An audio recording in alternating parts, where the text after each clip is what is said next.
So we're going to look at what's called the average value of a function. So basically, what is the average height of some function is really what we're thinking about. So let's think about it like this. We've got some purple function here, f of x, and we're going to say that the area is equal to the integral from a to b of f of x. And that shouldn't be a surprise. We've done a fair bit on definite integrals now. The area underneath the function f of x between a and b is the integral from a to b of f of x dx. And so what we can also say, or we can make the following claim as well. We can say that the area is going to be equal to the width of the rectangle, b, which would be b minus a. So the distance from a to b is b minus a, multiplied by some average value of f of x.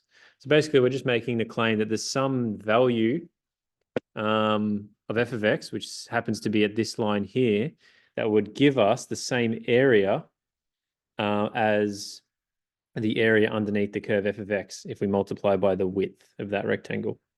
So basically what we've got is two expressions for the area. We've got the integral from a to b of f of x dx. We've also got the expression the area equals b minus a multiplied by some average value of f of x. And so if we set them equal to each other, we get the integral from a to b of f of x is equal to b minus a, the width of the rectangle, multiplied by some average height of that function.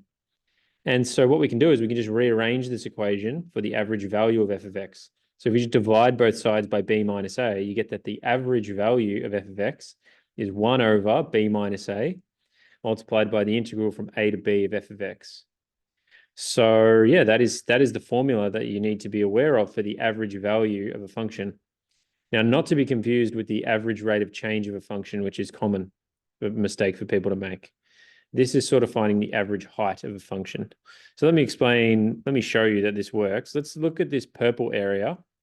We can see that we get an area of 16.69 for the sort of the area underneath the purple curve. And then if we select the other area, you can see that we get the same area. We get 16.7.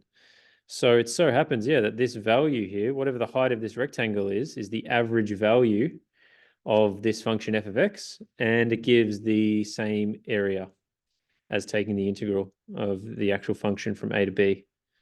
So yeah, another way you can think about this formula geometrically is you're taking, to find the average value of a function, well, you can take the area of the rectangle, you take the area and divide by the width of the rectangle. You're basically taking the area of the rectangle, and then you're dividing by the width of the rectangle, which gives you the height of the rectangle. So that's sort of geometrically what's going on there when we find the average value of a function.